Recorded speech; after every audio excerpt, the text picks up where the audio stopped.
Bismillahirrahmanirrahim. Assalamualaikum warahmatullahi wabarakatuh. Alhamdulillahi rabbil alamin. Wassalatu wassalamu ala nabiyyina Muhammadin wa ala alihi wa sahbihi ajma'in. Amma ba'd. Jamaah sekalian yang kami hormati. Orang akan merasakan kebaikan dalam harinya.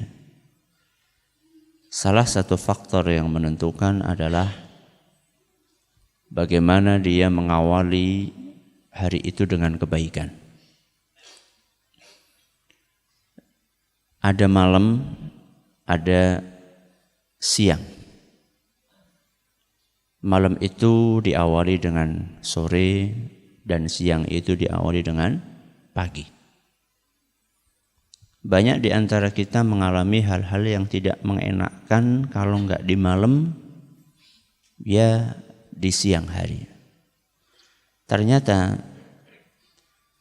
salah satu pemicu terbesarnya adalah ketika orang tersebut tidak mengawali siang dan malamnya dengan amalan yang diajarkan oleh Nabi kita Muhammad sallallahu alaihi wasallam.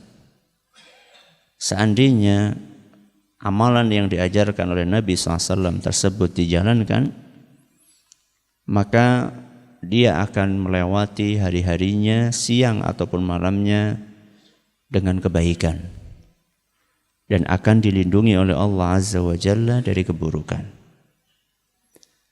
Amalan tersebut adalah zikir pagi dan petang. Amalan tersebut adalah zikir pagi dan petang. Sebuah amalan yang banyak sekali dalilnya, baik dari Al-Quran maupun hadis Rasul sallallahu alaihi wasallam, akan tetapi amat disayangkan masih banyak di antara kaum muslimin yang belum mengamalkannya. Bahkan tidak sedikit di antara mereka mengamalkan amalan-amalan yang tidak dicontohkan oleh Nabi SAW, justru yang dicontohkan oleh Nabi SAW malah tidak dipraktekkan. Di antara dalil Al-Quran yang memerintahkan kita untuk berzikir di pagi dan petang adalah firman Allah Subhanahu wa ta'ala dalam surat Al-Ahzab. Surat Al-Ahzab ayat 42 dan 43. Dalam surat Al-Ahzab ayat 42 dan 43 Allah Subhanahu wa taala berfirman, "Ya ayyuhalladzina amanu dzkurullaha dzikran katsira." Wahai orang-orang yang beriman, berzikirlah yang banyak. Berzikirlah yang banyak. Setelah itu Allah lanjutkan firman-Nya, wasabbihuhu bukratan wa asila. Dan bertasbihlah di waktu pagi dan petang. Jadi Allah Azza wa Jalla setelah memerintahkan kita untuk zikir yang banyak, Allah ingatkan tentang dua waktu ini, pagi dan petang. Kenapa kok dua waktu ini? Karena dua waktu ini sangat menentukan kondisi seseorang selama 24 jam. Pagi menentukan waktu dia, suasana dia di siang hari, sedangkan sore menentukan waktu dia di malam hari. Menentukan suasana kehidupan dia di malam hari. Maka dua waktu ini, pagi dan petang, itu sangat berarti dan sangat menentukan. Sehingga wajar ketika Allah Subhanahu wa ta'ala memberikan penekanan khusus untuk pagi dan petang. Di dalam ayat yang lain misalnya, surat Ghafir ayat 55. Surat Ghafir ayat 55 Allah berfirman, wasabbih bihamdi rabbika bil ashiyyi wal ibkar. Bertasbihlah kalian dengan memuji Allah di pagi dan petang. di sore dan pagi, di petang dan pagi. Bil asyiyi wal ibkar. Di petang dan pagi. Lagi-lagi pagi dan petang mendapatkan penekanan dan perhatian khusus oleh Allah Azza wa Jalla. Pagi itu kapan? Petang itu kapan? Pagi itu dimulai dari habis subuh. Yang dimaksud dengan zikir pagi itu dimulai dari habis subuh sampai matahari terbit. Itu pagi. Kalau petang itu diawali dari habis asar sampai menjelang maghrib, matahari terbenam. Berarti kan waktunya banyak. Ya bisa sampai 1 jam, 2 jam. Padahal bacaan-bacaan zikir pagi dan petang itu kalau kita baca semuanya paling-paling 10 menit. Paling-paling cuma 10 menit. Ya, pol-polnya kalau masih kesulitan baca ya seberapa jam lah. Ya, kalau masih belum terlalu lancar bacanya seberapa jam. Kalau sudah lancar 10 menit. Ya. 10 menit di pagi, 10 menit di sore akan menentukan perjalanan hidup kita 24 jam. Makanya rugi sekali orang-orang yang tidak mengamalkan ini. Kita ini ketika mengamalkan zikir pagi dan petang, kita ini akan diuntungkan bukan hanya di dunia kita, di akhirat kita pun akan diuntungkan. Contoh misalnya, ada salah satu zikir yang dianjurkan untuk dibaca di pagi dan petang, yaitu bacaan yang berbunyi Bismillahilladzi la yadhurru ma'asmihi syai'un fil ardi wala fis sama'i wa huwas sami'ul alim. Berapa kali? 3 kali. Bismillahilladzi la yadhurru ma'asmihi syai'un fil ardi wala fis sama'i wa huwas sami'ul alim. Apa keistimewaannya zikir ini? Dalam hadis yang diriwayatkan oleh Imam Abu Dawud dan hadis ini dinyatakan sahih oleh Syekh Al-Albani, Nabi SAW bersabda, "Ma min 'abdin yaqulu fi sabahi kulli yawmin wa masa'i kulli yawm wa masa'i kulli lailah." Ketika ada seorang hamba yang membaca zikir tadi, Bismillahilladzi la yadurru, di pagi 3 kali, di pagi hari dan di sore hari thalatha marrat, masing-masing 3 kali, pagi 3 kali, sore juga berapa? 3 kali. Lam yadurrahu syai'un.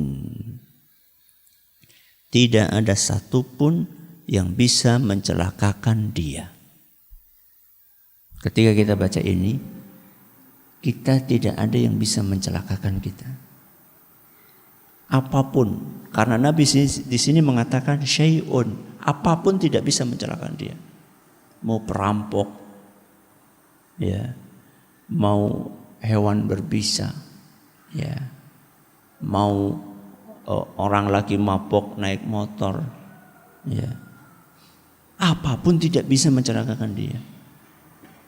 Coba perhatikan, betapa banyak orang yang hidupnya atau mengalami peristiwa yang enggak mengenakkan, istilah orang apes, ya, atau sedang sial.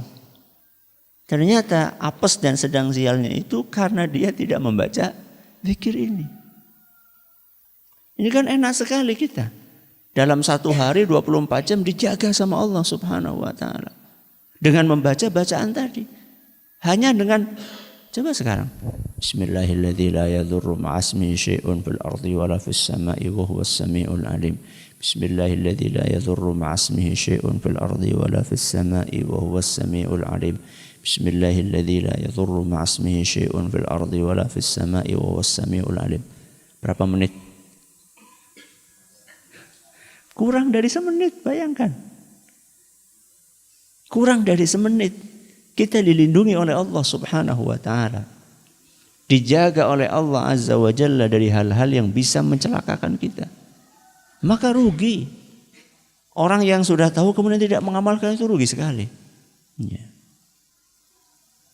Ya, saya kan belum tahu, makanya belajar biar tahu. Ya. Ini salah satu keuntungan di dunia. Keuntungan di akhirat apa? Ada salah satu zikir yang biasa disilahkan dengan Sayyidul Istighfar. Apa? Sayyidul Istighfar. Sayyidu al-istighfar. Istighfar itu punya beberapa redaksi. Yang paling top, yang paling istimewa itu diistilahkan dengan Sayyidul Istighfar. Ya. Istighfar yang paling istimewa. Ini dianjurkan untuk dibaca setiap pagi dan petang.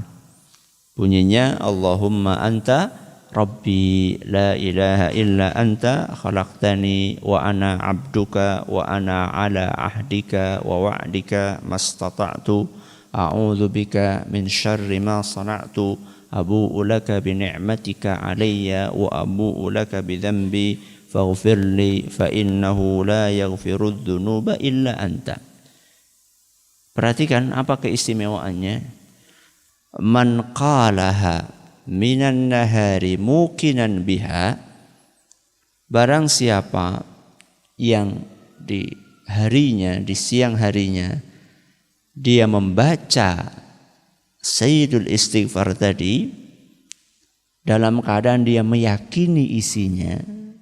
Berarti usahakan baca zikir itu enggak cuma dibaca dengan lisan tapi dipahami maknanya, diyakini kandungannya. Ya. Barang siapa yang membaca Sayyidul Istighfar tadi di pagi harinya, kemudian dia meyakini isinya, famata min yaumihi qabla an yumsi fahuwa min ahlil jannah. Kok dia mati sebelum masuk waktu sore? Jadi dia bacanya pagi ya, habis subuh. Kemudian dia mati sebelum asar. Sebelum asar itu berarti ya rentang waktu bisa jam 9, bisa jam 10, bisa zuhur. Pokoknya sebelum apa? Sebelum asar lah. Barang siapa yang sudah baca Sayyidul Istighfar di pagi harinya dalam keadaan dia yakin isinya, kemudian dia mati sebelum masuk waktu asar, maka dia min ahlil jannah.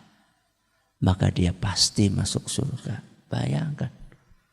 Allahumma anta Rabbi la ilaha illa anta khalaqtani wa ana abduka wa ana ala ahdika wa wa'dika mastata'tu a'udzu bika min syarri ma sana'tu abu'u laka bi ni'matika alayya wa abu'u laka bi dhanbi faghfirli fa innahu la yaghfiru dzunuba illa anta.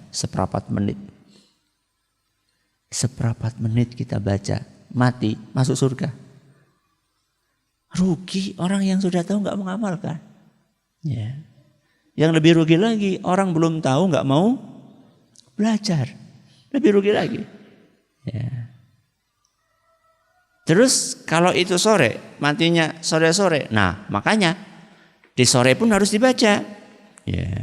Wa man qalaha minal laili wa huwa muqinun biha famata qabla an yusbih fahuwa min ahlil jannah. Adapun siapa yang membaca di sore harinya, di sore hari. Jadi sore tadi kapan? Habis asar. Barang siapa yang membaca di sore harinya kemudian dia mati sebelum habis waktu malam. Sebelum habis waktu malam. Berarti sebelum subuh. Ya. Dia bacanya sore, matinya jam 8 malam. Atau matinya jam 10 malam, atau jam 12 malam, atau jam 2 Pak, atau jam 2 dini hari, atau jam 3, atau jam 4. Pokoknya sebelum subuh lah. Kok dia mati sebelum subuh, maka dia akan masuk surga. Hadis riwayat Bukhari. Maka tidak layak bagi seorang muslim, apalagi seorang santri, tidak layak untuk tidak mengamalkan. Ya. Dan ini akan menguntungkan kita di dunia dan di akhirat. Sekarang banyak buku zikir pagi petang yang sudah bentuknya buku saku kayak gini, ya.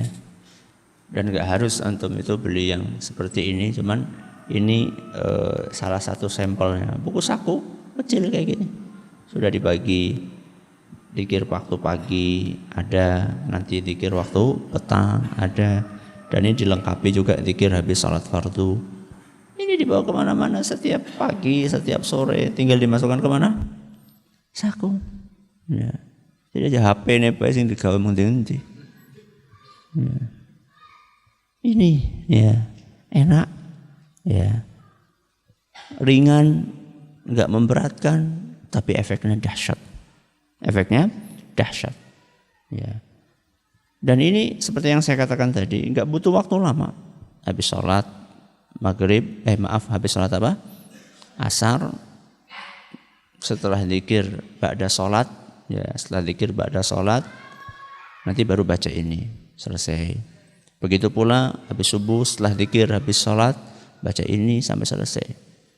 Itu akan menguntungkan kita di dunia dan di akhirat. Mudah-mudahan habis ini kita terus mengamalkan apa yang diajarkan oleh Nabi kita Muhammad Sallallahu Alaihi Wasallam.